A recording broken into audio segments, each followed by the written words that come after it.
Tuhan, kebesaran Tuhan kita masuk ke dalam hadirat Tuhan. Kita menyanyikan sebuah pujian dengan penuh rasa syukur, masuk ke hadiratnya.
Sesuatu ada masanya. Untuk apapun di bawah kolong langit ada waktunya. Waktu Tuhan bukan waktu kita. Namun satu hal yang pasti, rancangan Tuhan yang terbaik buat kita. Kita akan menaikkan pujian ini dengan sepenuh hati kita. Jalan Tuhan.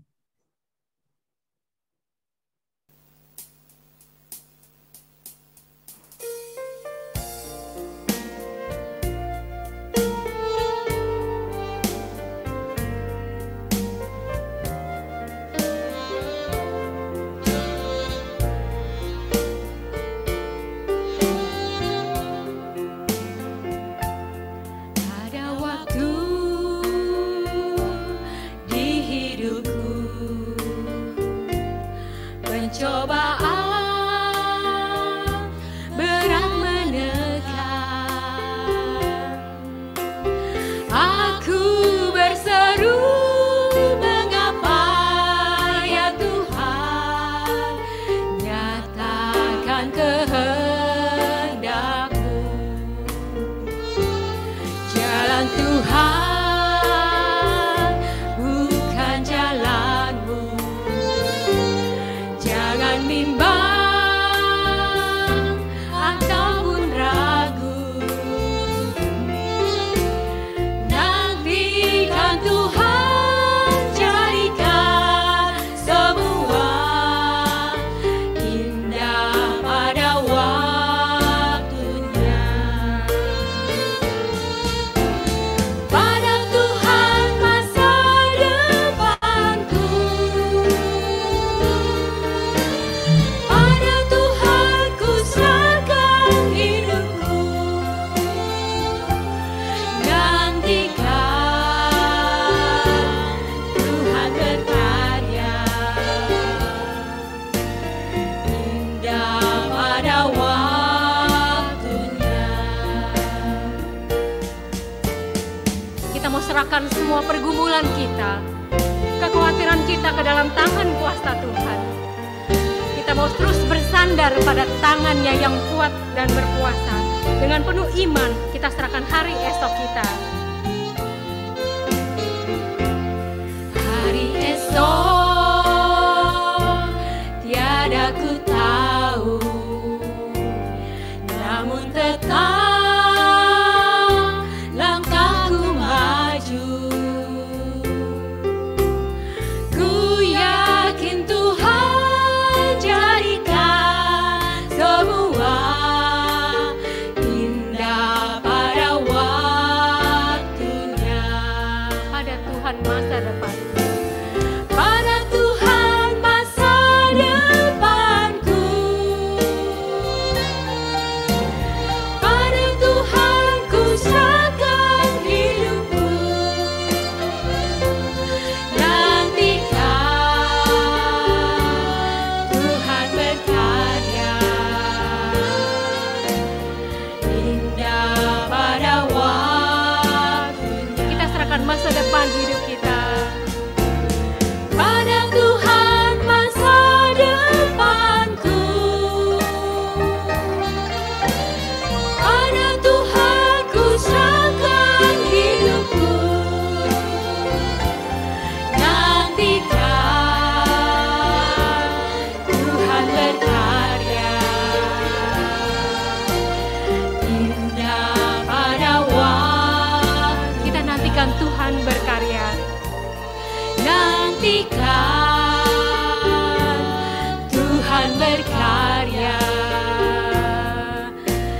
indah. Kita katakan kembali, nantikan Tuhan berkarya. Nantikan Tuhan berkarya, indah pada waktunya.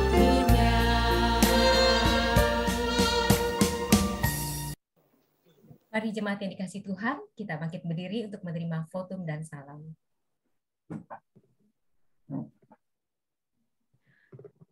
Jemaat yang terkasih, mari kita memulai ibadah kita pada minggu pagi ini dengan satu pengakuan bahwa sesungguhnya pertolongan kita adalah di dalam nama Tuhan yang menjadikan langit dan bumi. Dan biarlah ibadah kita ini berjalan dari awal sampai kepada selesainya hanya untuk kemuliaan Tuhan. Dan kita semua ditolong dan diberkati oleh Tuhan dari sejak saat ini sampai kepada selesainya.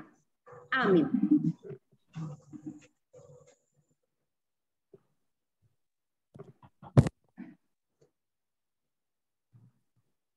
Berilah hormat padaku.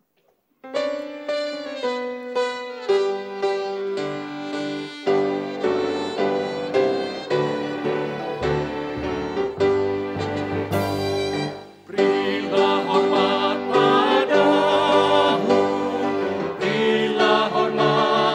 pada Allah.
persilakan untuk duduk kembali.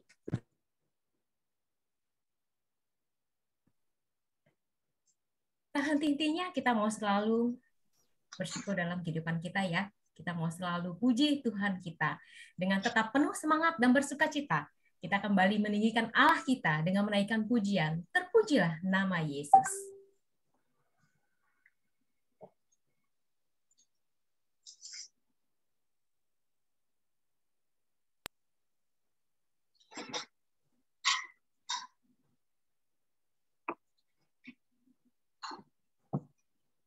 Kita nyanyikan bersama, terpujilah nama Yesus.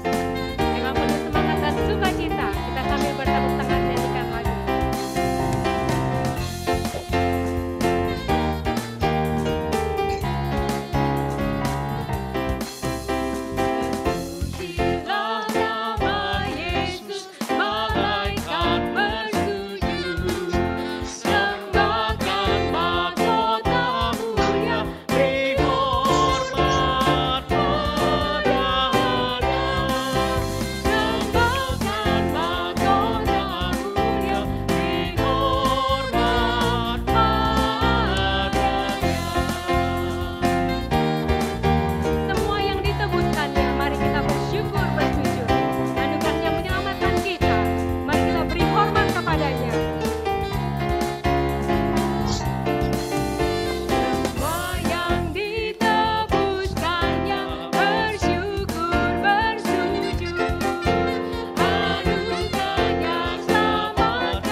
Persilakan kepada Saudari Yuri untuk membawakan doa syukur.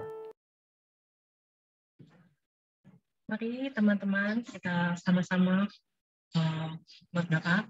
Bapa di dalam surga, kami sangat mengucap syukur Engkau masih memberi kami kesempatan untuk dapat beribadah pada pagi hari ini di rumah kami masing-masing. Kami bersyukur bahwa Engkau sudah mempersiapkan segala sesuatunya sehingga walaupun dalam keadaan kami harus berjauhan, tapi kami tetap dapat bersama-sama menyembah dan memuji nama-Mu.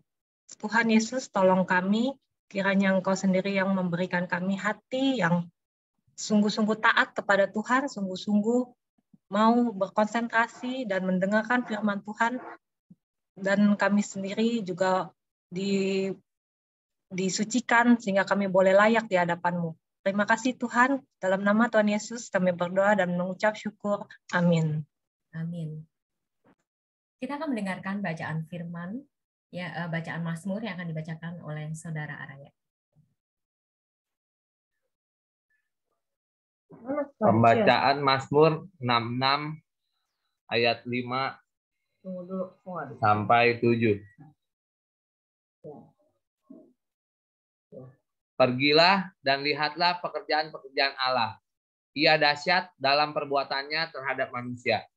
Ia mengubah laut menjadi tanah kering, dan orang-orang itu berjalan kaki menyeberangi sungai. Oleh sebab itu, kita bersukacita karena Dia, yang memerintah dengan perkasa untuk selama-lamanya, yang matanya mengawasi bangsa-bangsa, pemberontak-pemberontak tidak dapat meninggikan diri. Puji Tuhan, kita bersyukur untuk setiap perbuatan ajaib dan dahsyat Tuhan dalam kehidupan kita. Kembali kita akan mendengarkan sebuah pujian yang berjudul Apapun yang Menimpamu.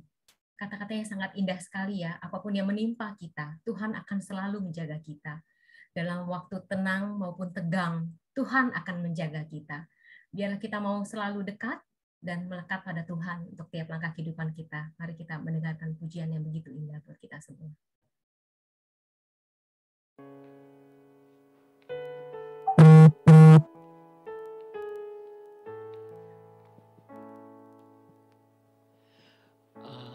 Apapun juga menimpamu,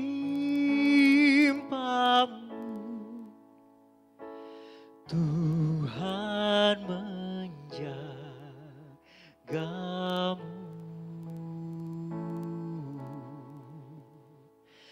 Naungan kasih-Nya pelindungmu,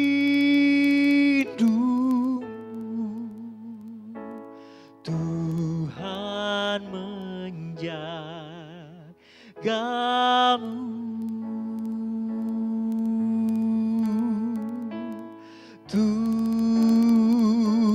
Tuhan menjagamu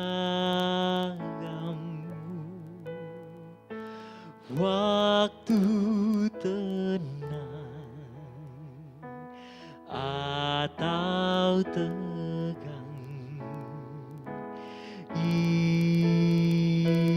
Ia menjagamu,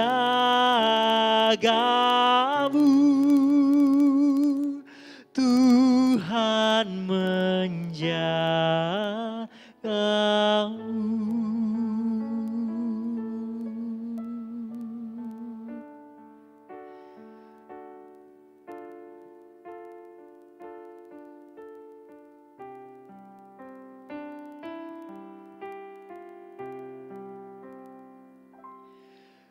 Kekuatan serta penghiburan diberikan Tuhan padaku. Tiap hari aku dibimbingnya, tiap jam dihibur hatiku. Dan sesuai dengan hikmat Tuhan, ku diberikan apa yang perlu. Suka dan duka bergantian, memperkuat imanku. Dan sesuai dengan hikmat Tuhan, ku diberikan apa yang perlu. Suka dan duka bergantian, memperkuat imanku. Jemaat yang dikasihi oleh Tuhan, dalam kondisi saat ini hidup kita seringkali dihadapi dengan rasa takut dan bimbang menghadapi hidup ini. Apalagi dengan masa-masa sulit yang menghadapi kehidupan kita saat ini. Mungkin masalah keuangan, masalah kehidupan, masalah apapun itu.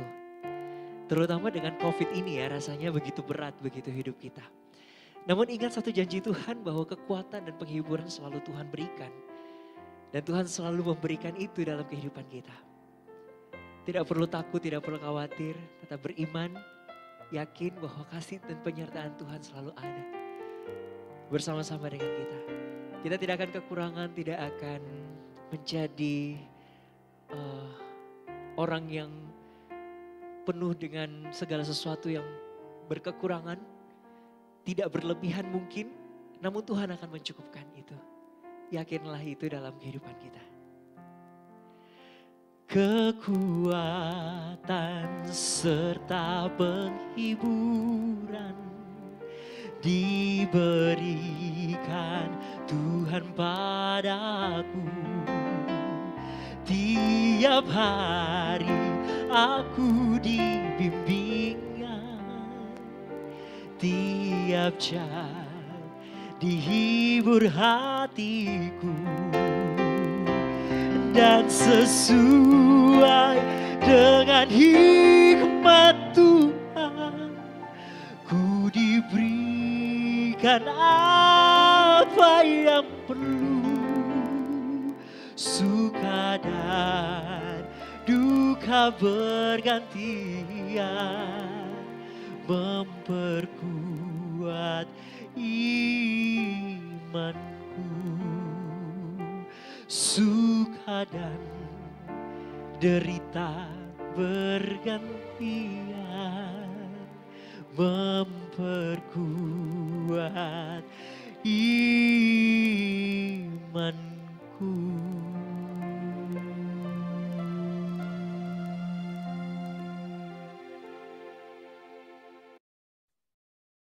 Tuhan mengizinkan suka dan duka bergantian berjalan dalam kehidupan kita. Semua itu untuk memperkuat iman kita. Mari jemaat, kita akan siapkan hati kita untuk menerima kebenaran firman Tuhan. Sebuah pujian walau ku tak dapat melihat. Karena kita sadar bahwa tidak semua yang kita harapkan dan inginkan pasti terjadi dalam kehidupan kita. Kita harus selalu ingat akan rancangan Tuhan yang tidak pernah salah dalam kehidupan kita. Rancangan yang terbaik. Mari kita nyanyikan lagu ini dengan sepenuh hati kita.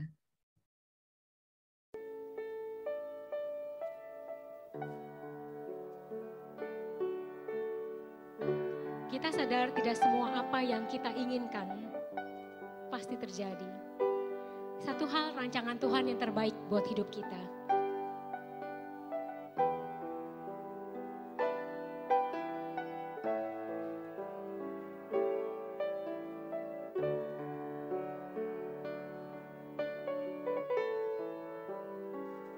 Ku sadar tak semua dapat aku miliki di dalam hidupku. Hatiku percaya rancanganmu bagiku adalah yang terbaik. Walau ku tak dapat melihat semua rencanamu Tuhan, namun hatiku tetap memandang padamu. Kau berlangkahku, walau ku tak dapat berharap atas kenyataan hidupku, namun hatiku tetap memandang padamu. Kau ada untukku.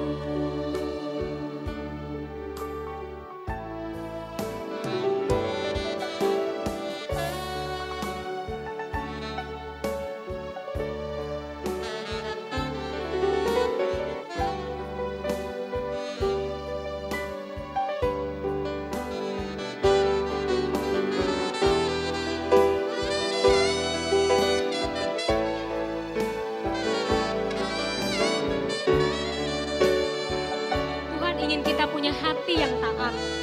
Tuhan ingin kita punya hati yang selalu percaya kepadanya. Semua dapat aku miliki di dalam hidupku. Hatiku Dengan sungguh-sungguh kita percaya dan yakin rancangan Tuhan adalah yang terbaik dalam hidup kita. rancanganmu bagiku adalah yang terbaik. Walau ku tak dapat melihat semua rencanamu Tuhan, namun hatiku tetap memandang padamu. Kau tuntun langkahku,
Coba kita nyanyikan kembali, walau ku tak dapat melihat.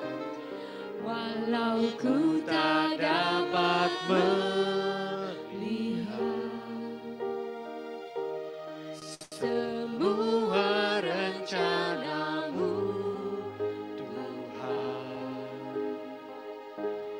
namun hatiku tetap memandang padamu. Kau tuntun langkahku.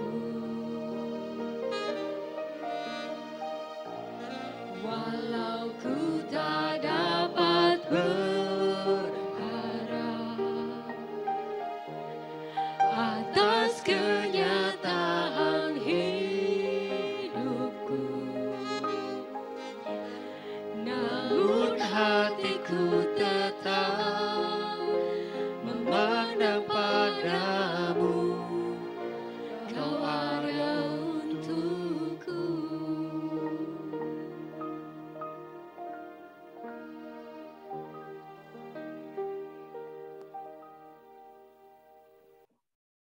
Mari kita berdoa, kita akan mempersiapkan hati kita untuk mendengarkan firman Tuhan. Mari kita berdoa sekali lagi. Bapa, kami bersyukur jikalau pada minggu pagi ini kami akan diajar kembali oleh firman-Mu. Bagian yang mungkin sudah berulang kali kami dengarkan, tapi kami mohon Tuhan memberikan lagi kepada kami pemahaman baru dan juga mengoreksi ketaatan kami dan terus membuat kami mempunyai daya juang di dalam kami melakukan firman-Mu. Kami manusia yang berdosa, ada begitu banyak beban dosa yang kami tanggung di dalam hidup kami. Tetapi kami tidak mau beban dosa itu menghalangi jalan kami, oleh karena Kristus sudah mati di atas kayu salib untuk membuat kami menang atas segala dosa kami. Karena itu Bapa, tolong kami semua ketika kami mendengarkan firman-Mu, firman ini menjadi hal yang berbicara secara pribadi kepada setiap jemaat-Mu dengan beraneka ragam pergumulan. Hamba percaya bahwa Roh Kudus Tuhan yang luar biasa, yang maha kuasa, yang maha tahu, akan mengaplikasikan firman Tuhan ini untuk masing-masing pribadi. Berbicaralah baik kepada hamba maupun juga kepada setiap jemaat-Mu yang ada di dalam ruangan Zoom meeting ini. Terima kasih Bapak. Dalam nama Tuhan Yesus kami berdoa. Amin. Halo, selamat pagi semua Bapak Ibu jemaat yang ada di rumah masing-masing ya. Kita udah siap untuk mendengarkan firman Tuhan dengan penuh sukacita tetapi juga dengan konsentrasi. Karena itu sekali lagi jangan lupa pilih tempat yang tepat untuk kita mendengarkan firman ya. Dan kita mau belajar lagi dari kebenaran firman Tuhan di bawah Lukas, di bawah teks Lukas pasal 9 ayat 22 sampai dengan 26. Mari kita membuka Alkitab kita Lukas pasal 9 ayat 22 sampai dengan ayat 26. Demikian bunyi firman Tuhan. Dan Yesus berkata, Anak Manusia harus menanggung banyak penderitaan dan ditolak oleh tua-tua, imam-imam kepala, dan ahli-ahli Taurat, lalu dibunuh dan dibangkitkan pada hari ketiga. Katanya kepada mereka semua, setiap orang yang mau mengikut aku, ia harus menyangkal dirinya, memikul salibnya setiap hari, dan mengikut aku. Karena barang siapa mau menyelamatkan nyawanya, ia akan kehilangan nyawanya. Tetapi barang siapa kehilangan nyawanya karena aku, ia akan menyelamatkannya. Apa gunanya seorang memperoleh seluruh dunia, tetapi ia membinasakan atau merugikan dirinya sendiri? Sebab barang siapa malu karena aku dan karena perkataanku, Anak Manusia juga akan malu karena orang itu apabila ia datang kelak dalam kemuliaannya dan dalam kemuliaan Bapa dan malaikat-malaikat kudus. Ya, sedemikian panjang pemberitaan atau pembacaan firman Tuhan pada pagi hari ini, dan biarlah kita menaruhnya dalam hati kita dan melakukannya dalam hidup kita sehari-hari. Bapak Ibu Jemaat, tema kita pada minggu ini adalah memikul salib, mengikut Kristus. Jadi ini adalah dua hal yang menjadi satu. Memikul salib, mengikut Kristus. Seorang yang mau mengikut Kristus, maka dia harus memikul salib. Ya, apa itu memikul salib? Ya, nanti kita akan perhatikan. Tapi setiap orang di dalam ayat yang ke-23 yang mau mengikut aku, ya harus menyangkal diri memikul salib. Jadi menyangkal diri memikul salib itu ada korelasinya ya. Ada, kalau bisa saya katakan itu adalah satu mata uang dengan dua sisi. Ya, tanpa menyangkal diri, menyangkal ya kedagingan kita, mematikan, mengalahkan kedagingan kita, maka kita sulit untuk mengikut Kristus. Dan ketika kita berkata bahwa kita mau memikul salib, maka itu berarti kita menyangkal diri. Jadi sekali lagi, menyangkal diri memikul salib itu dengan mengikut Kristus itu adalah dua hal yang harus berjalan bersama-sama. Tanpa itu kita sulit untuk menjadi seorang pengikut Kristus yang sejati. Ya, yang ada adalah kita akan hidup dalam dualisme terus-menerus di dalam dunia ini. Satu kaki begini, satu kaki begitu. Ya, jadi memikul salib, mengikut Kristus itu adalah satu padanannya. Bapak Ibu yang terkasih dalam Tuhan, tadi kita sudah membaca kitab Lukas, Injil Lukas pasal 9 ayat 22 dan sebenarnya sampai ayat 27. Tapi ya perhatian kita hanya sampai pada ayat 26. Kalau kita memperhatikan konteks daripada ayat ini adalah ayat-ayat yang menceritakan bagaimana Yesus memberitahu kepada para muridnya setelah pengakuan Petrus bahwa Yesus itu adalah Mesias, anak Allah yang hidup, maka Yesus masuk satu langkah lebih jauh. Bahwa bukan hanya kamu tahu bahwa aku ini adalah Mesias, anak Allah yang hidup, tetapi kamu perlu tahu dengan jelas visi misi saya ini datang ke dunia untuk apa.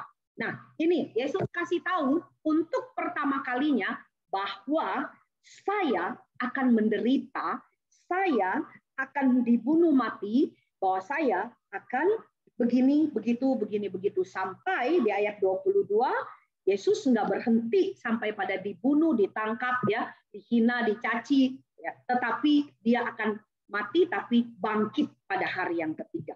Jadi Yesus memberitakan satu pemberitahuan yang lengkap, ya, bahwa ada penderitaan, tetapi juga dia akan menang dan bangkit. Yesus akan mati, ya. Untuk pertama kalinya Yesus memberitahu kepada para murid-muridnya untuk menjelaskan misinya.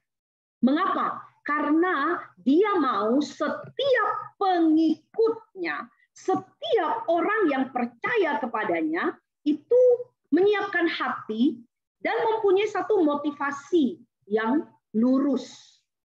Kalau kita belajar Alkitab, kita tahu memang murid-murid sendiri hatinya banyak yang belum siap ketika Yesus ditangkap di Taman Getsemani. Banyak murid-muridnya, ada murid-muridnya juga punya pemahaman, punya gambaran, punya motivasi yang berbeda-beda di dalam mengikut gurunya. Itu sebabnya dari awal, ya, sampai 4 kali nanti, Yesus akan memberitahu tentang penderitaan dan kematiannya. Nah, Bapak Ibu yang terkasih dalam Tuhan Yesus Kristus, kalau kita melihat di dalam ayat-ayat ini, ayat 23 itu ajakan Yesus untuk mengikut aku. Tapi mengikut aku itu bukan hanya sekadar ikut-ikutan, tetapi mengikut aku itu ada sesuatu yang berbeda daripada hal yang lain. Orang lain boleh jadi pengikut siapa? Pengikut Siddhartha Gautama, pengikut Nabi Muhammad, pengikut siapapun boleh. Tetapi mengikut Kristus itu ada bedanya. Yaitu apa? Yang tadi kita sudah baca. Menyangkal diri, memikul salib, mengikut aku. Ajakan Yesus itu adalah satu ajakan yang luar biasa. Berbeda sekali. Nah, ayat 24 kita melihat Yesus memberikan satu paradoks. Paradoks itu adalah sesuatu yang kelihatannya bertolak belakang, tetapi sebenarnya itu berjalan bersamaan, tidak bertolak belakang. Ya, di dalam iman Kristen itu banyak hal yang sepertinya paradoks, tetapi sebenarnya itu saling mendukung dan saling berjalan bersama-sama. Yaitu apa paradoksnya? Barang siapa mau menyelamatkan nyawanya secara fisik, ya, orang yang mau menyelamatkan nyawanya, ya, kalau sudah di ujung tanduk begitu ya, apapun permasalahannya dan dia berusaha menyelamatkan nyawanya, seringkali menghalalkan segala cara, apapun. Orang yang kekurangan uang, ketika dia mau menyelamatkan nyawanya, dia bisa menghalalkan segala cara. Ini ada yang viral baru-baru ini di Facebook, di media sosial. Ya, apa yang viral? Ada seorang bapak muda yang ditangkap, ya, karena dia mencuri motor. Lalu dia sudah sempat mendekam di penjara 2 bulan, ya kan? Kenapa dia mencuri motor? Nah, ini baru ketahuan. Ternyata dia ingin membiayai istrinya yang lagi bersalin. Nah, karena akhirnya setelah tahu semua ceritanya, akhirnya singkat cerita yang punya motor kemudian memaafkan orang ini. Wah, happy ending ya, happy ending. Tapi yang semua ingin tekankan begini, orang kalau ingin menyelamatkan nyawa, ya, nah ini ibu ini enggak lagi dalam kondisi kritis untuk menyelamatkan nyawa, tidak. Tetapi di mata Bapak ini tetap itu adalah sesuatu yang sangat penting, seperti seseorang yang berada di ujung tanduk, karena istri dan anaknya nggak bisa keluar dari rumah sakit kalau dia nggak bayar, ya kan? Akhirnya apa? Menghalalkan segala cara, melakukan pencurian motor. Nah, dalam kasus apapun, kalau kita perhatikan diri kita, mulai dari hari pertama kita mengikut Tuhan sampai hari ini, pernah nggak menemukan kejadian-kejadian dalam hidup kita itu yang hidup kita atau permasalahan kita tuh begitu berat, seperti telur di ujung tanduk, dan hampir membuat atau malah sudah membuat kita melakukan tindakan-tindakan yang tidak sesuai dengan kebenaran firman Tuhan. Mungkin ada, mungkin hampir terjerumus. Ya. Nah, kenapa? Ya, Yesus sudah tahu. Makanya Yesus dari awal mengingatkan paradoks ini. Barang siapa yang mau menyelamatkan nyawanya, dia akan kehilangan nyawanya. Tetapi barang siapa kehilangan nyawanya karena aku. Nah, ini ada kalimat yang kita nggak boleh lupakan. Jadi kehilangan nyawanya bukan karena kebodohan kita, bukan karena keteledoran kita, tapi ada sebabnya.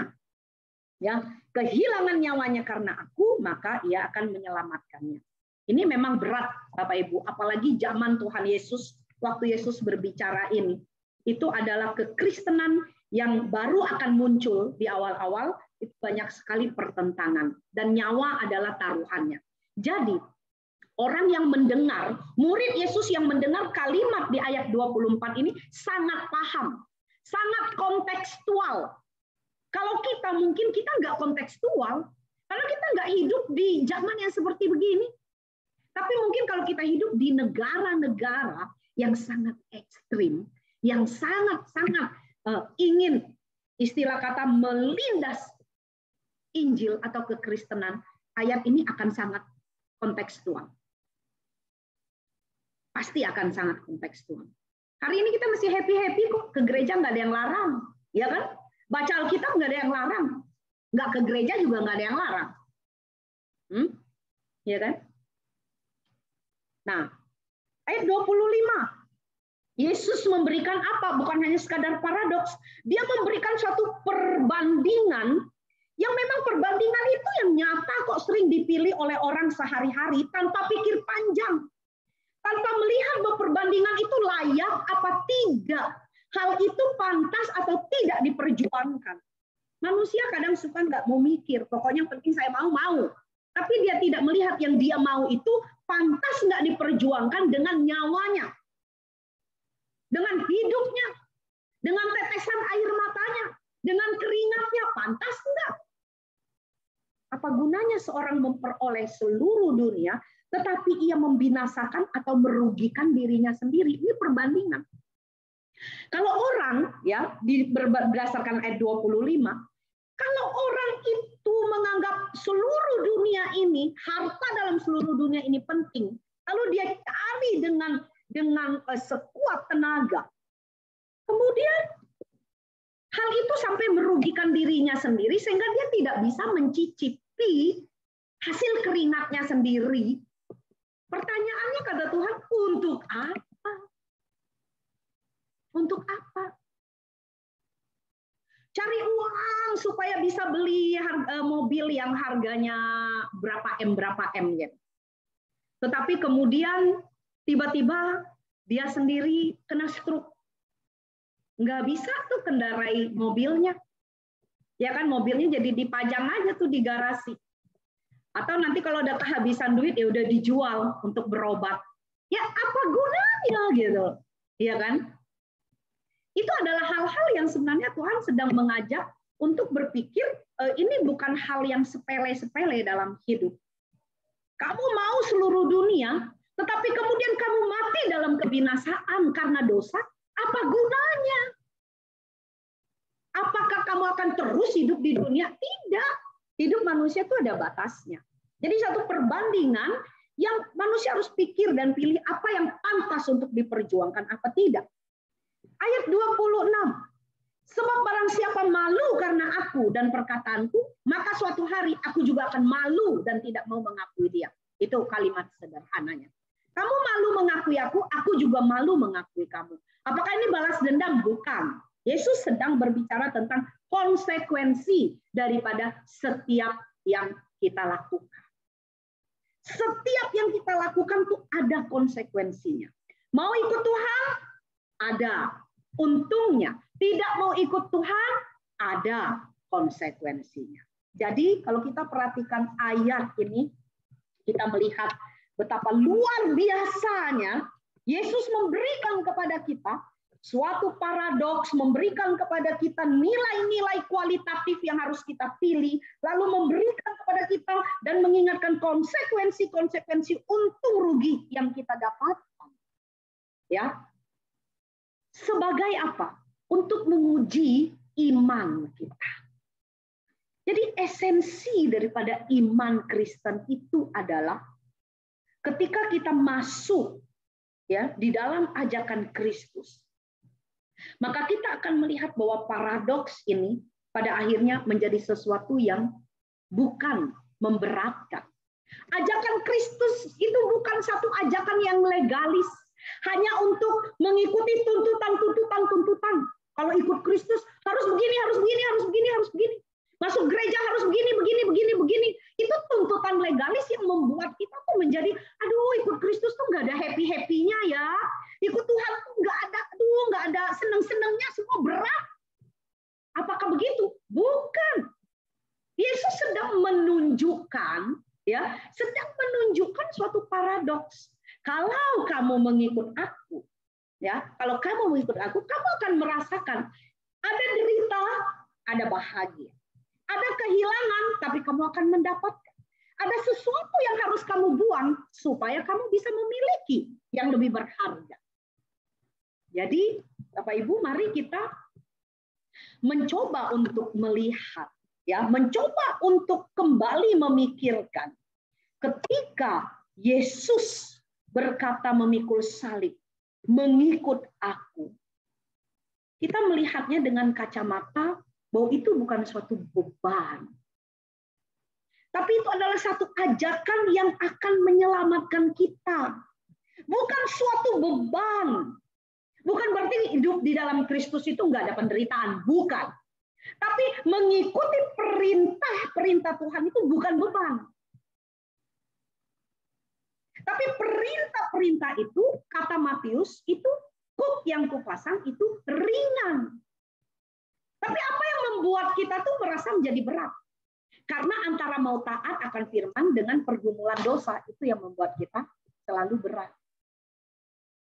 Jadi di satu sisi kita mau taat, tapi di sisi lain pergumulan dosa ini mana yang menang? Nah itu makanya setiap hari adalah peperangan. menyangkal diri tiap hari, memikul salib tiap hari. Bapak Ibu, kalau kita perhatikan ya kitab Kejadian pasal 3. Waktu Adam dan Hawa diberi perintah. Apa? Tuhan kasih perintah apa kepada mereka? Kalau sejuni, Tuhan kasih perintah apa? Pas di layar semua nih ada Juni, Yuri, Araya, Rini. Gak aja nih. Tuhan kasih perintah apa? Semua pohon dalam taman itu boleh dimakan, tapi ada satu yang tidak boleh dimakan. Yang nggak boleh dimakan? Pengetahuan yang baik dan yang jahat. Iya. Dari sekian, kalau kita anggap Taman Eden itu ada 100 pohon. Berarti 99 boleh dimakan, yang satu jangan dimakan. Betul nggak? Tetapi perhatikan. Jadi sebenarnya gini, perhatikan. Kalau Tuhan bilang 99 kamu boleh makan, satu jangan kamu makan. Sebenarnya itu berat apa ringan? Karena saya mau memperbandingkan dengan yang tadi Matius bilang, bahwa perintah yang Tuhan kasih, kuk yang Tuhan pasang gitu ya di belakangnya keledai atau sapi atau kerbau gitu ya, untuk mengarahkan supaya nggak melenceng jalannya, berarti ringan atau berat? Ringan. Tuhan tahu kok batasnya.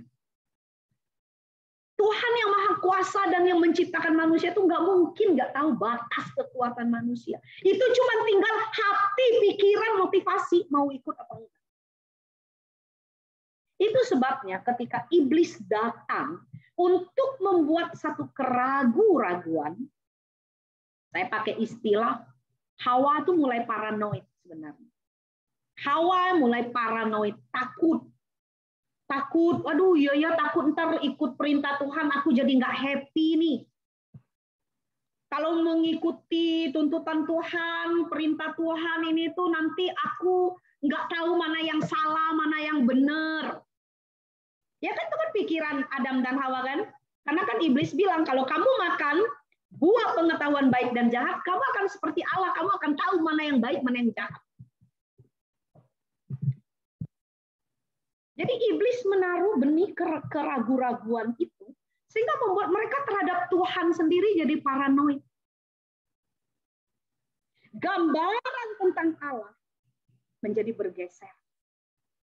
Seolah-olah Allah itu adalah Allah yang tidak mau manusia bahagia. Seolah-olah Allah itu adalah Allah yang berhati sempit, yang nggak berjiwa besar. Bapak Ibu, akhirnya gambaran yang benar tentang Tuhan itu bergeser. Menjadi tidak percaya. Dan akhirnya jatuhlah mereka ke dalam dosa. Sampai saat ini saya mau mengajak kita untuk mengevaluasi diri kita begini. Ketika kita mendengar ajakan Yesus, sangkal diri, pikul salib, ikutlah aku. Kira-kira apa gambaran kita tentang Kristus yang melontarkan kalimat? Kristus yang jahat? Kristus yang berhati sempit? Kristus yang maunya aku tuh berbeban berat aja, nggak bisa menikmati hidup? Apakah seperti itu gambaran kita? Kalau gambaran kita tentang Allah di dalam Kristus itu seperti itu, maka kalimat menyangkal diri, memikul salib, mengikut Kristus, itu adalah kalimat yang kejam. Kalimat yang tidak manusiawi. Panggilan yang dengan sengaja akan membuat orang percaya menjadi hidup susah. Itu kalau gambaran kita tentang Allah itu salah. Harusnya bagaimana? Harusnya kita berpikir. Kita udah baca Alkitab kan? Dan kita diberitahu. Siapa sih yang sebenarnya yang pertama pikul salib? Harusnya salib kita yang dipikul, tapi siapa yang pikul pertama kali? Kristus yang pikul. Tidak ada satu manusia pun yang bisa memikul salib itu. Tanggungan dosa itu tidak ada. Dia yang memikul salib. Ya. Jadi di sini ya, substitusi, penggantian yang harusnya aku, tapi Kristus yang melakukannya. Sampai final di atas kayu salib. di bukit Golgota. Dan saya tidak bisa melakukannya. Luar biasa Tuhan saya. Bisa nggak kita kemudian mempunyai gambaran yang benar lagi seperti itu? Sehingga ketika kita diajak untuk memikul salib, maka salib yang kita pikul itu bukan salib Kristus. Salib Kristus itu udah satu-satunya hanya Dia yang bisa pikul. Tapi salib yang kita pikul itu adalah salib-salib yang sesuai dengan yang Tuhan akan kasih. Yang Tuhan tahu. Tuhan tuh nggak mungkin memberi kita melebihi apa yang sanggup untuk ditanggung. Itu pelajaran yang pertama. Mari kita perhatikan lagi Alkitab kita. Hanya Lukas yang mencatat frase ini. Frase apa? Perhatikan ayat 23. Setiap orang yang mau mengikut aku, ia harus menyangkal dirinya, memikul salibnya setiap hari. Hanya Lukas yang mencatat frase setiap hari. Matius tidak, Markus tidak, Yohanes tidak. Ya. Bukan berarti ketiga Injil itu tidak sempurna, bukan. Karena kan memang perspektif dari masing-masing penulis kan beda-beda sesuai dengan latar belakangnya, ya kan? Nah, bagi Lukas dia penting untuk melakukan satu repetisi atau pengulangan setiap hari. Jadi mengikut Kristus, memikul salib, menyangkal diri itu setiap hari, setiap hari, setiap hari, setiap hari, setiap hari, setiap hari. Bukan seminggu sekali lagi di gereja, bukan setahun sekali kalau lagi ada masalah, bukan 10 tahun sekali. Setiap hari, setiap hari, setiap hari, setiap hari. Lukas ya yang berlatar belakang sebagai dokter, ini pasti sangat penting apa artinya repetisi atau pengulangan. Karena kan kalau seorang dokter tuh ya kalau bicara tentang dunia medis, obat-obatan ya kan. Itu kan penting itu ya, semua nasihat diulang lagi, minum obat jangan lupa ya, jam 1, jam 3, jam 5 ulang lagi, betul enggak? Nanti orangnya datang dicek lagi, ulang lagi.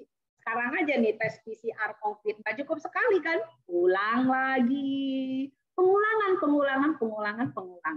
ya kan? Tapi itu bukan pengulangan tanpa arti, bukan? Tapi suatu repetisi atau pengulangan yang semakin dia diulang, dia semakin maju. Semakin diulang, dia semakin dalam. Ingat mata bor.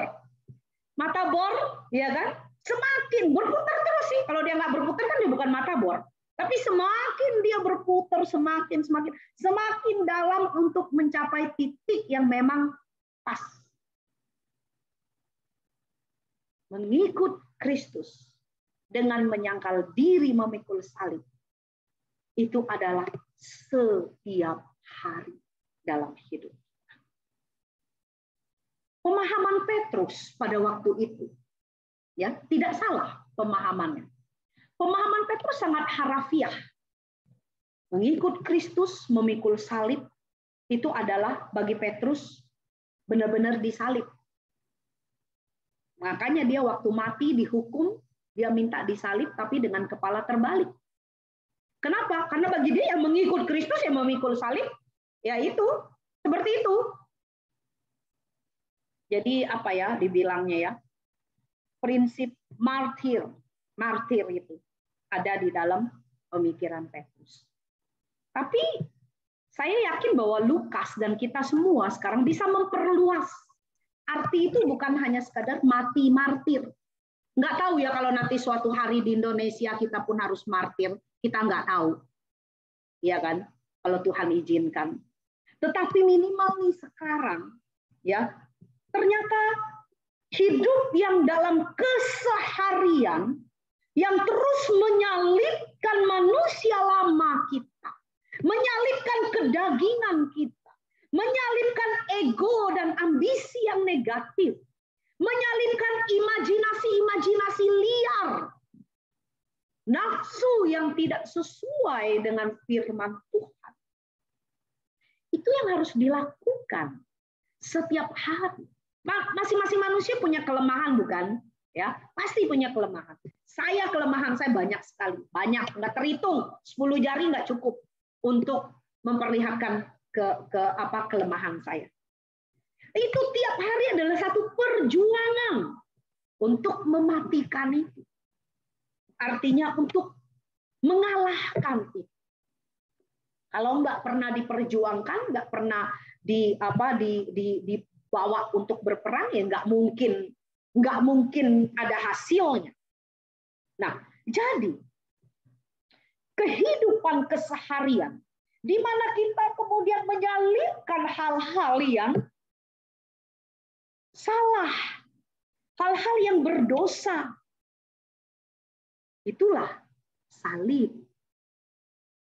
Jadi kalau sampai di sini, kalau selama ini kita suka bilang begini, itulah salib saya, itulah salib saya. Hati-hati. Itu beneran salib atau bukan? Belum tentu. Ya kan? Ya, maaf nih ya Bapak Ibu ya.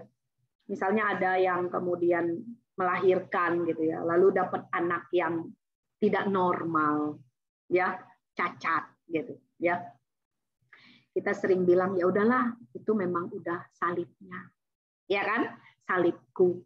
Belum tentu Bapak Ibu. Pergumulan, betul itu pergumulan. Penderitaan, betul itu penderitaan. Tapi apakah itu salib? Belum tentu. Karena yang namanya salib itu adalah sesuatu yang kita tidak rela tanggung, tetapi kemudian mau tidak mau kita harus tanggung, ya, seperti tadi punya anak cacat. Namun kemudian itu menjadi sesuatu yang berguna buat orang lain. Berguna apa? Membuat orang lain semakin cinta Kristus. Membuat orang lain kenal Kristus. Dan membuat kita sendiri semakin utuh gambaran tentang Kristus. Tapi kalau anak cacat ini, kondisi anak cacat ini, membuat kita tiap hari ngomel, mengeluh. Nggak ada baik-baiknya. Penderitaannya sudah, penderitaan aja. Nah mungkin jemaat bingung ya, saya mau kasih contoh. Yang berulang-ulang kali saya sampaikan. Saya diajak besuk suatu hari, sekitar mungkin 20 tahun yang lalu. Seorang bapak, waktu saya datang besuk dia, umurnya itu kira-kira 50 tahun. Di tempat tidur. Salaman sama dia, tangannya licin banget. Kenapa? Karena dia stroke. Sebab apa? Sebab pembuluh dan juga tulang dari leher ke pinggang itu patah. Nggak bisa diperbaiki lagi. Sehingga dia harus lumpuh dan hidup di tempat tidur. Berapa lama? Setahun? Tidak. 10 tahun? Lebih. Dari usianya sekitar belum sampai 30. Dan waktu saya datang umurnya 50. Saya di rumah sakit 10 hari aja. Nggak bisa bergerak gara-gara jatuh itu. Saya merasa hidup ini benar-benar menderita. Apalagi dia puluhan tahun. Nah, apakah itu penderitaan? Betul. Tetapi itu akhirnya menjadi salib buat dia. Salib yang membuat nama Tuhan semakin dimuliakan. Orang yang datang kepada dia dikuatkan. Dan dia sendiri hidup tidak ngomel-ngomel. Itu benar-benar bagi saya satu keajaiban. Kita datang justru dia yang berbicara. Kalian masih muda. Kalian jangan kalian jangan hidup itu sia-sia. Kalian harus pelayanan dengan baik karena Tuhan itu baik. Karena begini. Saya waktu pulang saya bingung ya apa konsep dia tentang Tuhan baik. Sementara dia 20 tahun lebih di tempat tidur. Tetapi itu membuat saya melihat, aduh, luar biasa ya Tuhan memelihara iman orang ini. Sehingga penderitaan dia itu menjadi salib yang dia pikul yang membuat kita yang datang tuh menjadi dikuatkan dan menjadi tidak mau beralih dari Kristus. Membuat kita punya gambaran yang lebih utuh lagi tentang Kristus. Wah, itu berat sekali. Kalau yang kecil-kecil dalam kehidupan sehari-hari ada nggak ya contohnya tentang salib Kristus? Ada, misal, aduh, pulang kerja misalnya ya, pulang kerja badan udah capek, atau diteleponin orang, teleponin temen, oh si ini nih sakit, kita perlu besuk, dan dia belum percaya kepada Tuhan, yuk kita doakan dia gitu, ya kan? Itu adalah satu salib yang kecil yang bisa kita lakukan. Kenapa? Sebenarnya kita kan udah pengen baring-baring dong, capek kan seharian, ya kan? Pengen istirahat, dan itu nggak salah kok saya istirahat karena saya udah seharian. Tetapi kan kesempatan itu kan belum tentu datang lagi besok, belum tentu datang lagi minggu depan. Siapa tahu besoknya dia juga udah meninggal. Ini kesempatan hari ini. Ya udah, keinginan saya untuk rebahan, untuk ini itu ya udahlah, pending dulu lah 2 jam demi datang untuk mendoakan orang itu. Siapa tahu itu saatnya dia kenal Kristus. Nah, bisa nggak Bapak Ibu menangkap cerita ini? Ya kan? Itu yang namanya pikul salib itu, ya, menyangkal diri. Ya kan? Jadi menyangkal diri bisa juga dalam hal-hal yang kecil seperti itu. Nah, mari kita lanjut lagi yang terakhir, Bapak Ibu. Kita mengevaluasi diri kita. Kalau kita berbicara tentang memikul salib setiap hari, ya, pengulangan. Apakah hari-hari kita yang kita lewati itu adalah satu pengulangan yang berkualitas dalam konteks mengikut Kristus? Memikul salib, menyangkal diri. Ataukah hari-hari kita tuh ya udah berputar tanpa makna, kayak kaset rusak gitu aja. Putar begitu aja. Bukan satu perputaran yang membuat kita lebih berkualitas, yang lebih dalam, yang lebih luas. Kita perlu mempertanyakan ini. Supaya hidup kita tuh benar-benar satu hidup yang berkualitas. Karena pilihan-pilihan banyak dalam hidup ini. Ya kan? Banyak dalam hidup ini pilihan. Hari ini saya mau pilih ini itu ya bisa satu pilihan yang berkualitas, bisa juga enggak. Ya itu kita benar-benar harus pikir. Nah, Bapak Ibu yang terkasih dalam Tuhan Yesus Kristus. Yang terakhir, ketika Yesus mengajak kita memikul salib, itu bukan relasi hanya antara aku dan penderitaanku, itulah salib. Bukan. Tetapi salib yang aku pikul, yang Yesus katakan pikulah salib, itu mempunyai konsep relasi antara aku dengan Allah. Jadi salib yang bukan aku dengan penderitaan, tapi salib itu adalah antara aku dan Allah. Sekali lagi. Karena taat, maka aku menderita. Itu salib. Karena mau taat firman, aku menderita. Tentu taat yang bukan membabi buta ya. Bukan yang membabi buta yang, maksud semu yang membabi buta tuh misalnya begini. Suatu hari semu pelayanan di satu gereja. Baru mulai kira-kira berapa menit gitu ya.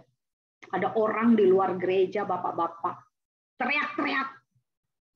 Mau masuk ke dalam. Setelah ditahan satpam, ditanya dan ini itu. Ternyata bapak ini datang, mau tarik istrinya pulang dari gereja. Istrinya itu lagi ikut persekutuan wanita yang saya mau khotbah. Ya. Jadi suaminya itu belum percaya Tuhan. Mereka menikah dengan beda agama. Lalu hari itu, nggak tahu ceritanya bagaimana, memang suaminya itu agak susah suruh dia ke gereja itu. Selalu nggak mengizinkan. Ibu ini suka curi-curi untuk pergi. Nah, hari itu dia pergi ke komisi wanita, nggak tahu bagaimana ceritanya begitu. apakah dia belum izin, ataukah apa. Datang tuh suaminya, mencak-mencak. Akhirnya kita bilang, ibu pulang dulu, beresin masalahnya. Nggak bagus juga. Ya kan? Nggak jadi berkat buat orang. Tapi dia di gereja sering bilang, itulah salib saya. Karena punya suami yang nggak seiman. Jadi nggak diizinkan ke gereja, jadi itu udah salib saya. Bukan Bapak Ibu, itu bukan salib yang Tuhan maksud. Kalau salib yang Tuhan maksud tuh dari awal dia udah harus tahu bahwa dia harus taat firman. Tapi buktinya kan dia nggak taat, dia melanggar. Lalu ketika udah berumah tangga dan ternyata suaminya tetap nggak percaya, karena dulu waktu mau menikah kan bilangnya udah menikah dulu lah, nanti kan juga ntar dia pelan-pelan bisa dibawa. Apanya yang dibawa? Yang nggak dibawa, malah dia yang nggak boleh ke gereja. Sekali-kalinya ke gereja, kejadiannya seperti begitu. Itu bukan salib. Mari evaluasi lagi lah. Kalau kita suka bilang itu adalah salib, evaluasi dulu Bapak Ibu. Suami selingkuh, kita bilang ya udahlah itu salib saya. Belum tentu. Istri selingkuh itu adalah salib saya, belum tentu. Mari kita evaluasi lagi. Kenapa? Karena salib yang Kristus masuk itu adalah salib yang mempunyai konsep relasi yang baik antara aku dengan Allahku. Aku dan Allahku itu seperti apa? Di dalam salib kita, ketika kita tetap bisa membawa orang memuliakan Kristus. Dan diri kita pun tetap memuliakan Kristus. Demi melakukan apa yang Tuhan mau. Itulah salib yang sesungguhnya. Yang berguna buat diri kita, berguna buat orang. Ya, berguna bukan masalah materi ya. Semua mau tutup firman Tuhan ini dengan satu lelucon yang pernah ditonton puluhan tahun yang lalu di televisi. Pernah sih disampaikan di gereja, tapi mungkin ada yang lupa. Kira-kira tahun 1991. Nah, semua lagi praktek itu, tahun 91. Lagi praktek ini, lagi praktek 1 tahun di satu gereja. Nonton acara televisi namanya WC umum. Wadah celoteh umum. Nah ya, WC umum. Pertama, saya tertarik kenapa? Masa ini televisi kok namanya WC umum sih gitu ya, kok WC dibawa-bawa segala. Ternyata wadah celoteh umum. Nah, setiap minggu itu menayangkan hal-hal yang beda-beda, makanya menarik gitu loh. Nggak ada yang sama. Namanya juga celotehan apa aja gitu, umum. Nah, satu hari saya mendapatkan sesuatu yang menarik. Mengapa menarik? Karena itu sering terjadi dalam hidup kita. 2 orang lagi berpacaran. Berpacaran di bawah pohon. Nah, kalau zaman dulu kan memang berpacaran di bawah pohon. Belum ada mall. Bahkan kalau pohonnya ada di kuburan, ada aja sih pacarannya di kuburan. Kalau Yuriko pacarannya di atas genteng, hati-hati Yuri. Jadi waktu berpacaran, si perempuan ini bilang kepada yang lelaki, Mas, aku hamil, Mas. Hah? Hamil? Kok bisa sih? Iya, Mas. Aku hamil. Gimana, Mas? Ya kan perempuannya kelabakan karena hamil sebelum menikah. Yang lelaki jawabnya gampang banget. Sabar, toh, Dek. Itu adalah cobaan dari yang di atas. Maksudnya yang di atas tuh cobaan dari Tuhan. Tahu-tahu yang dari atas nyaut. Karena apa? Ada temennya yang selalu iseng. Kalau mereka pacaran di bawah pohon itu, dia selalu suka nguping. Jadi sebelum orang itu datang, dia udah buru-buru naik ke atas pohon. Nah, waktu si cowok bilang, sabar, itu adalah cobaan dari yang di atas. Kita serahkan aja sama yang di atas. Ya temennya yang di atas pohon nggak mau dong, ya kan? Langsung dia menjawab, enak aja, kamu yang makan nangka, saya yang kena getahnya, enak aja, lu tanggung jawab sendiri. Nah itu ada celoteh umum. Tapi coba ya, kalau Tuhan itu bisa berbicara ya, bukan bisa, Tuhan memang bisa berbicara. Tapi kalau Tuhan mau berbicara secara langsung seperti cerita ini, betapa banyak manusia gitu ya yang melakukan kesalahan demi kesalahan dalam hidupnya, lalu itu berujung pada penderitaan yang dia harus tanggung sebagai konsekuensi pilihannya. Maka manusia ini dengan gampang merasa itu adalah cobaan dari Tuhan. Itu adalah ujian dari Tuhan. Biar kita serahkan kepada Tuhan, biar Tuhan yang beresin. Jadi kita yang udah buat, ntar Tuhan yang beresin. Itu sama dengan konsep salib itu. Ya kan? Bukan yang dari Tuhan, tapi kita dengan gampang bilang, itu salib saya, itu salib saya, itu salib saya. Jadi selesai kita mendengarkan firman Tuhan hari ini, sepanjang 1 minggu, coba kita mengevaluasi. Salib itu apa? Salib saya yang sesungguhnya apa?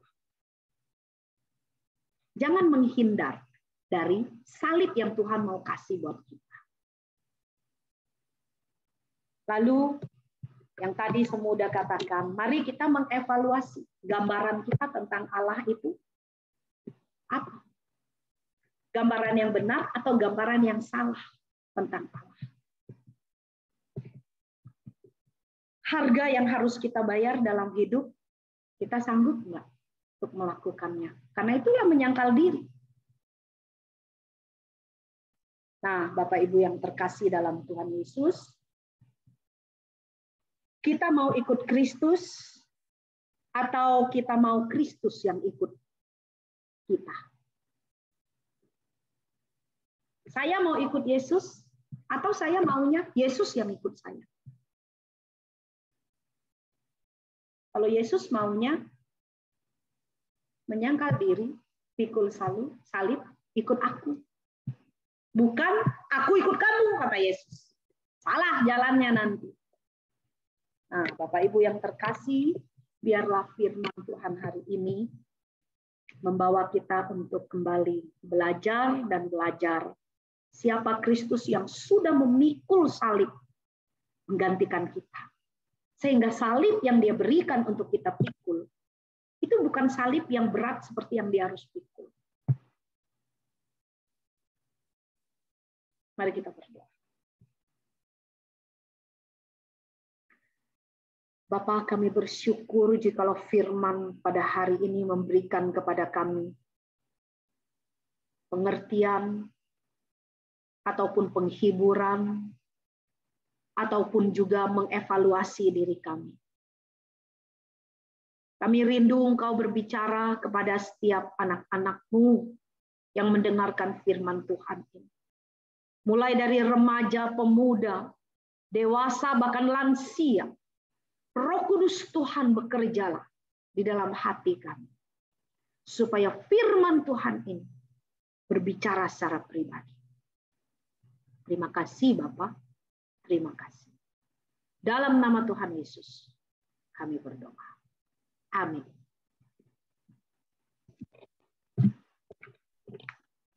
Kiranya firman Tuhan boleh menguatkan akan setiap kita. Mari pada saat ini kita memberikan persembahan. Kita boleh mempersiapkan persembahan kita dengan cara mentransfer ke rekening gereja. Biarlah kita boleh memberikan menurut kerelaan hati kita, karena Allah mengasihi orang yang memberi dengan sukacita. Kita sambil menyanyikan sebuah pujian yang berjudul Besarlah Untungku.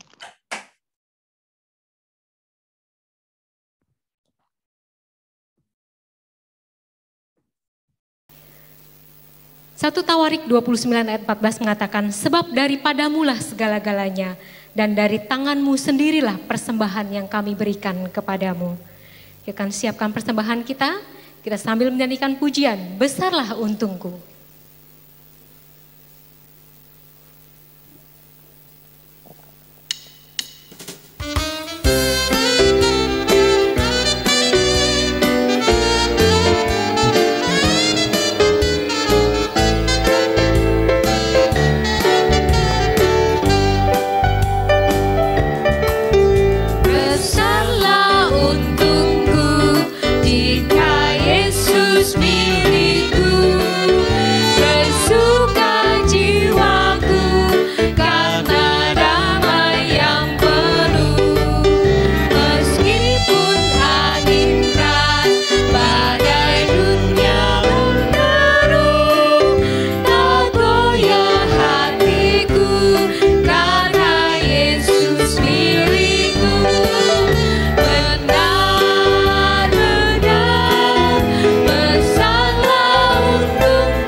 memberikan persembahan, kita bangkit berdiri dengan penuh sukacita.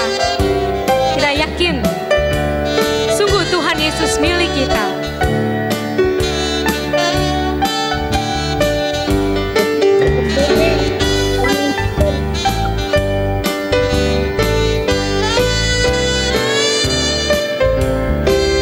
Kita nyanyikan bait yang kedua.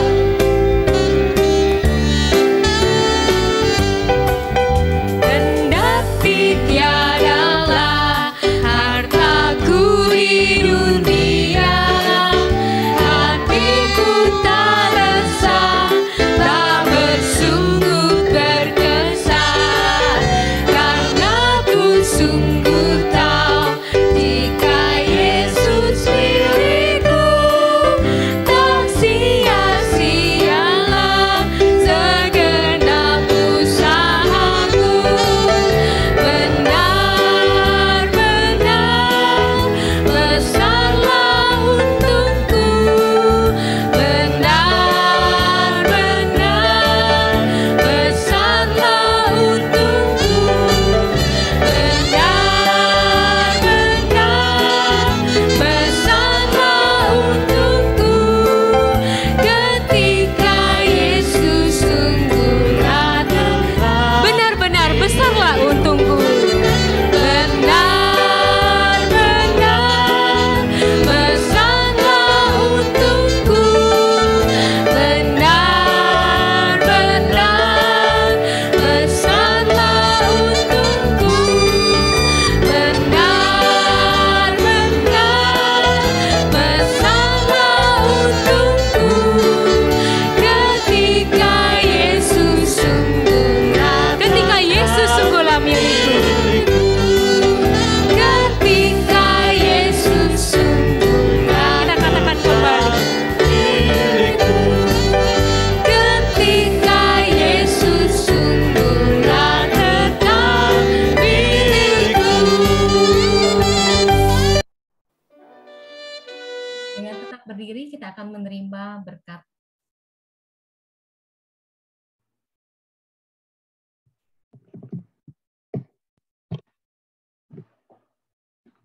Sebelumnya, saya serahkan kepada Saudari Fani untuk memberikan doa persembahan. Mari kita berdoa. Tuhan, kami mengucap syukur ya Tuhan atas berkat-Mu buat setiap kami ya Tuhan. Kesempatan kami boleh beribadah, kami boleh mendengarkan firman-Mu. Sungguh kami mengucap syukur ya Tuhan. Juga kesehatan, berkat-berkat yang sudah Kau berikan buat setiap kami. Tuhan, kami memberikan persembahan ini ya Tuhan, kiranya boleh Kau pakai ya Bapa untuk pekerjaan-Mu di gereja kami ya Bapa. Kau juga pakai orang-orang yang mengelolanya ya Tuhan, sehingga boleh ya Tuhan Kau pakai persembahan ini untuk pekerjaan-Mu di tempat ini ya Bapa. Terima kasih ya Tuhan. Hai, dalam nama Tuhan Yesus kami sudah berdoa dan mengucap syukur. Amin.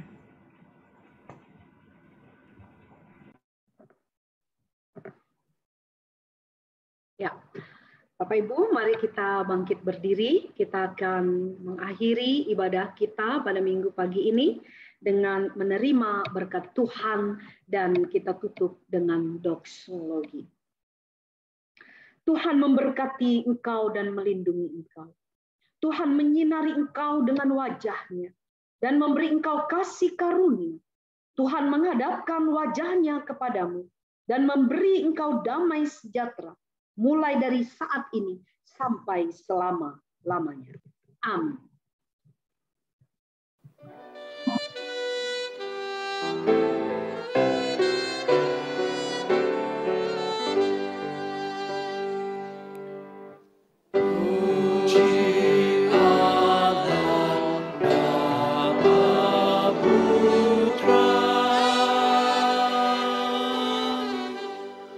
Puji Allah, Roh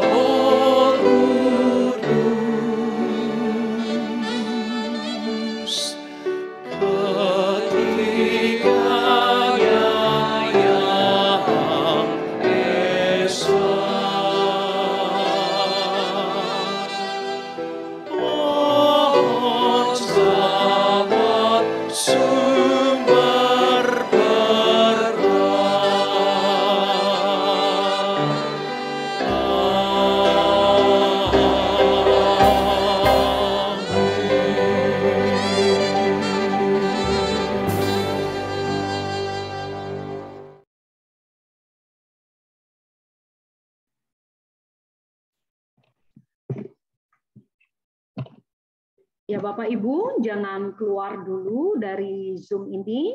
Kita akan masuk sebentar ya, kita akan masuk dulu ke persekutuan doa kita. Ya, ke persekutuan doa kita, dan saya persilahkan ya, ada Yuriko yang akan berdoa, lalu nanti ada satu orang lagi, dan nanti semua akan tutup, baru ada pengumuman yang penting buat kita. Saya persilakan Yuriko.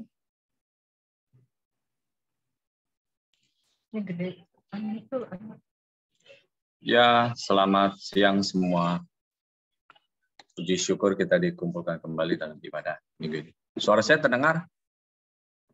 Terdengar. Oke. Yuk, saat ini kita akan berdoa bersama-sama. Jemaat dalam masa pemulihan dan penyembuhan dari COVID ya. Kita mau berdoa buat contoh Putra, Aldin, contoh Agus, mereka sekarang saat ini di lantai 4 masih terpisah bertiga di kamar, di ruangan masing-masing ya.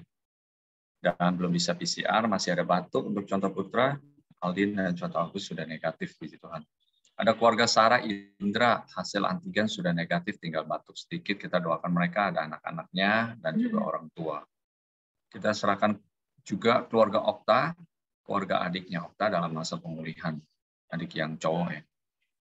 Dan saudari Meta juga untuk pemulihan dan seluruh keluarganya. Kita juga doa untuk Nita, adiknya Lause Vivi ya, sudah oke, tinggal pemulihan dan perawatan bekas luka. Kita bersyukur Tuhan tetap memelihara mereka dan terus memberikan iman. Mari kita berdoa. Kami bersyukur dan terima kasih sekali lagi ya Tuhan, pada kesempatan kali ini Tuhan boleh menyatukan kami, memberikan kami sehati. Kami juga menyerahkan ke dalam tangan Tuhan setiap mereka, nama-nama yang boleh kami doakan di list ini, kami percaya ke dalam kasih Tuhan. Tuhan sendiri yang terus boleh bergaul, semakin mereka membuka hati, membuka diri untuk terus boleh mempunyai satu relasi dengan Tuhan. Sehingga dalam setiap masa-masa ini, penyembuhan, pemulihan, mereka juga terus punya relasi, dan mereka juga boleh semakin bertumbuh imannya kepada Tuhan. Dan kami percaya dengan kasih setiamu setiap pergumulan pribadi, lepas pribadi dan keluarga besar, anak-anak dan orang tua mereka. Tuhan juga yang terus menyambut mereka, dan juga Tuhan terus yang boleh memberikan hikmat dan juga pengertian-pengertian, di mana mereka semakin boleh mempunyai rasa syukur dan membuka hati, dan melihat lagi berkat-berkat Tuhan, melihat lagi kesempatan, melihat lagi pengharapan-pengharapan di dalam Kristus, dan mereka semakin dikuatkan lagi. Dan bahkan di dalam pengalaman mereka ini menjadi berkat saat mereka boleh bercerita bagaimana karya Tuhan, bagaimana Tuhan sendiri boleh menumbuhkan iman mereka. Kami menyerahkan kasih setiamu untuk seluruh juga jemaat-jemaat kami juga yang ada, yang kami juga masih terus boleh terus bergelut dengan COVID ini, dan bangsa kami menyerahkan kasih setia Tuhan untuk kami terus semakin berjaga-jaga dan juga mawas diri. Di dalam tangan kasih anugerah-Mu kami berdoa mengucap syukur. Amin.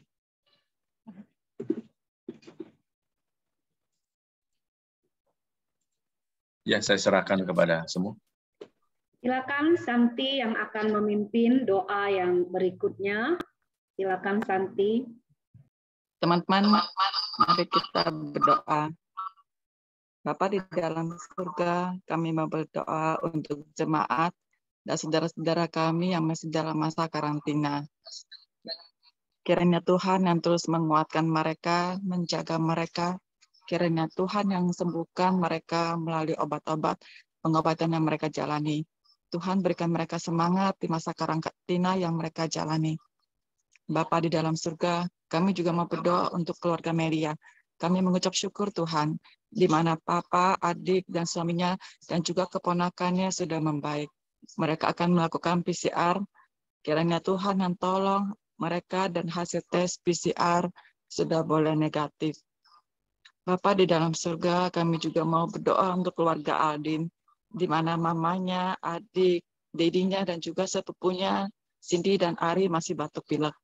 Kiranya Tuhan yang menjaga Mama Aldin, terutama kandungannya Tuhan. Tuhan jauhkan segala bahaya terhadap kandungannya. Tuhan tolong kiranya mereka semua boleh lekas sembuh dan sehat kembali. Bapa, kami juga mau berdoa untuk keluarga Apong, di mana kami mengucap syukur Tuhan, di mana Ina keadaannya sudah membaik. Dan juga untuk Papa dan Mama Apong masih ada batuk sedikit.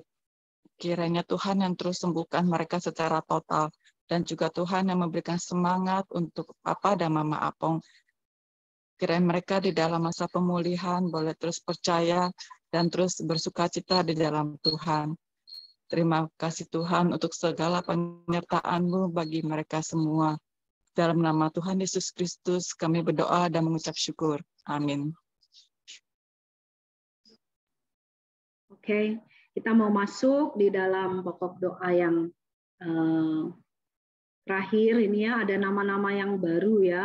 Seperti Henny dengan Wawan ya, saudara kita yang ada di Singapura ya.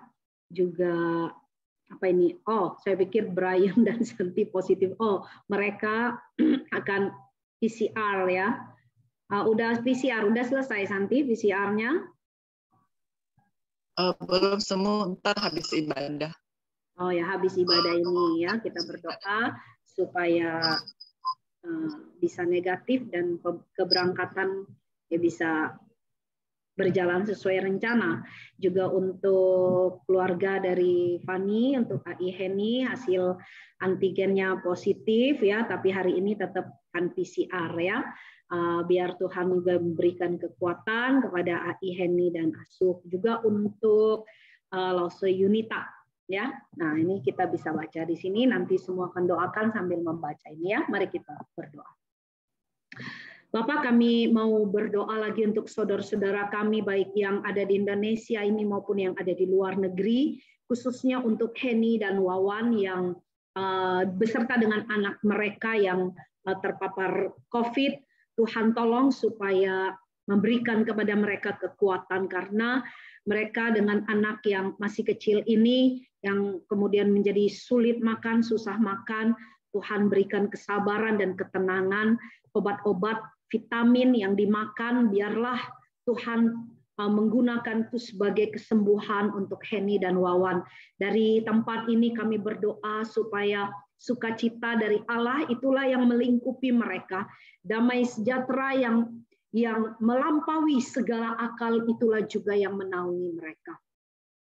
Kami juga berdoa untuk Lause Yunita yang sudah 2 minggu ini telinganya kurang enak dan hari ini ke dokter lain tapi divonis agak berat sehingga mungkin Lause Yunita agak sedikit down.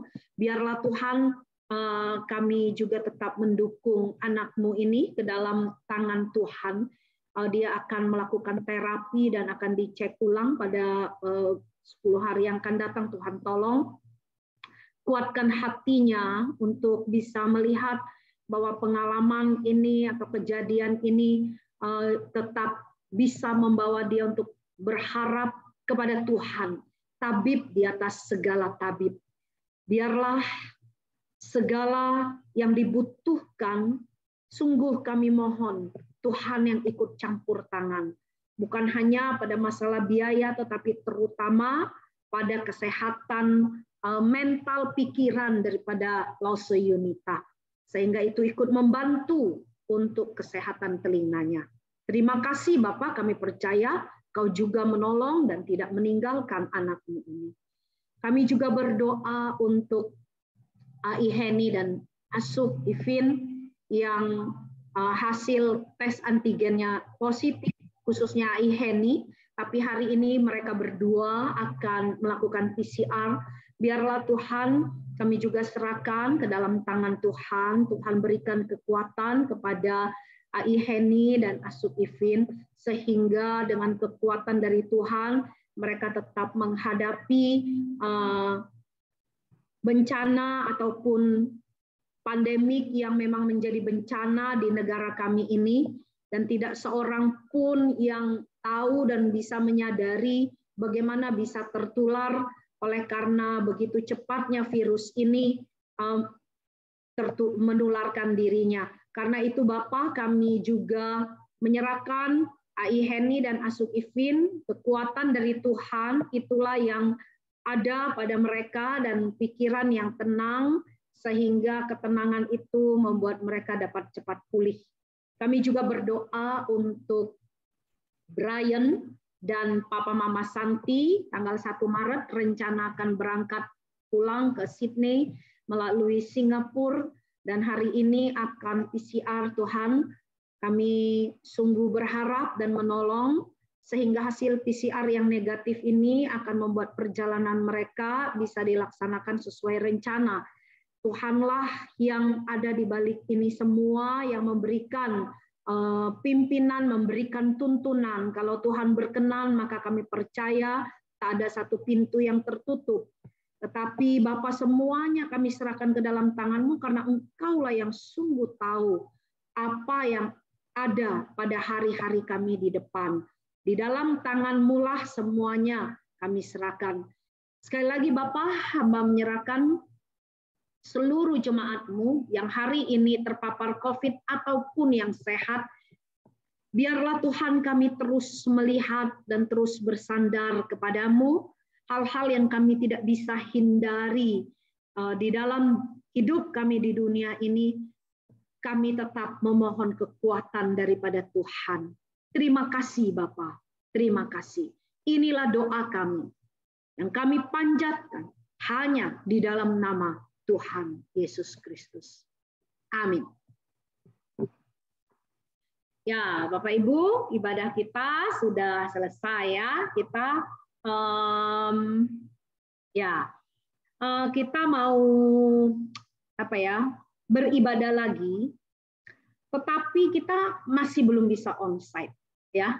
Kita harapkan beberapa waktu ke depan kita sudah bisa onsite, khususnya di dalam menyambut Jumat Agung 15 April dan Paskah 17 April.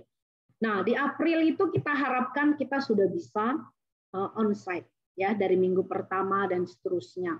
Ya, nanti Musa akan umumkan pada waktu-waktu yang sudah dekat gitu ya. Tetapi untuk Maret ini kita akan mengadakan ibadah secara live streaming.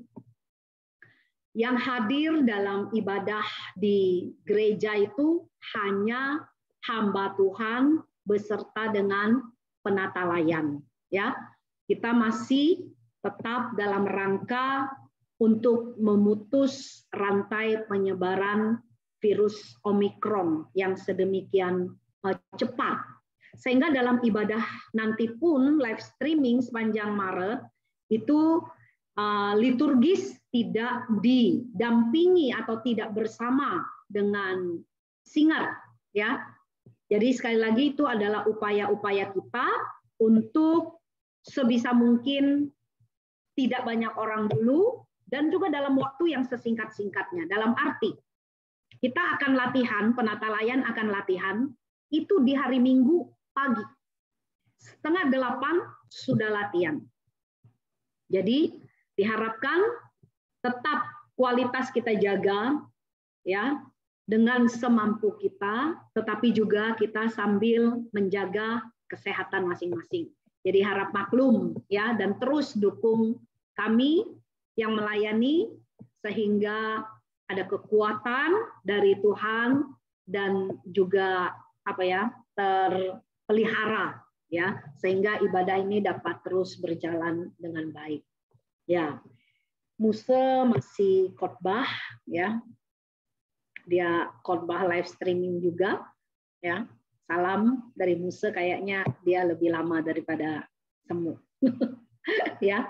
Nah, teman-teman, terakhir Semu mau umumkan adalah kita punya spray sudah terdistribusi semua, 300 spray itu terdistribusi semua ke sekolah teologi yang waktu lalu ya.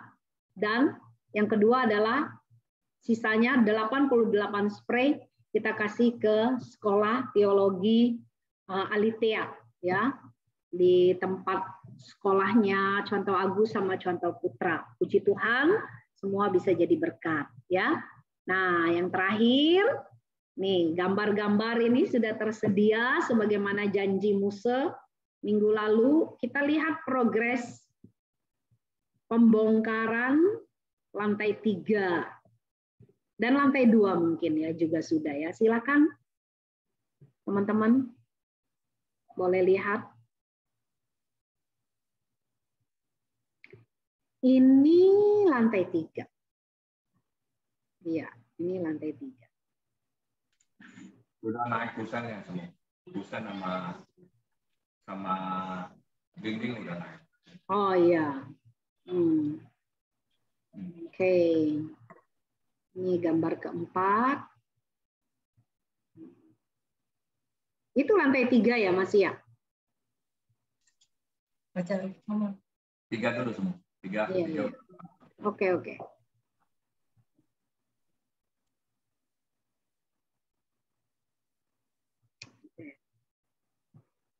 Masang itu ya, dinding ya. Jangan lupa tuh di samping jendela itu jangan di dinding semua loh. Ada jendela tinggi loh, Yuriko. Khususnya kamar yang tengah ya, kamar 2, kamar 3. Iya, betul semua. Ini truk yang lagi ngangkat puing-puing. Jadi di gereja kita itu sudah agak porak-poranda. Karena iya. Sudah 16 puing. 16 truk. Jelas ya Bapak Ibu ya progresnya ini ya. Nah, sekalipun belum datang ke gereja tapi bisa melihat kondisi-kondisi terkini ya yang sedang terjadi di gereja kita. Tetap kita doakan ya dan kita dukung ya, pasti membutuhkan biaya yang tidak sedikit. Waktu kusen pintu lantai 2 ya kalau nggak salah Pak. Lantai 2 yang dibuka itu. Dari luar sih masih kelihatan kokoh ya dengan cat kuningnya gitu ya. Tapi ternyata di dalamnya itu udah rayap semua. Jadi sama Yuriko dijadikan kayu bakar. Nggak sempet sih nunggu barbeque malam tahun baru tahun depan. Ntar rayapnya udah kemana-mana lagi. Ya begitulah gitu. Ya jadi memang kita akan usahakan seminimal mungkin kita memakai kayu-kayu balok gitu ya supaya ke depan ya kalau bisa sih selama-lamanya nggak kena rayap lagi maunya sih. Selama-lamanya jangan ada urusan rayap tapi ya nggak tahu lah gitu ya. Baik Bapak Ibu, ada yang mau disampaikan hal-hal yang terbaru mungkin kita bisa bercakap-cakap sejenak 1-2 menit sebelum kita berpisah masuk dalam aktivitas yang lain. Yuriko. Ya. Yuriko, ntar lihat-lihat WA ya, jam berapa kita ke Serpong ya untuk ambil pintu itu. Karena semua ada rapat dulu di gereja. Ya, semua ada rapat dari jam 1 ntar.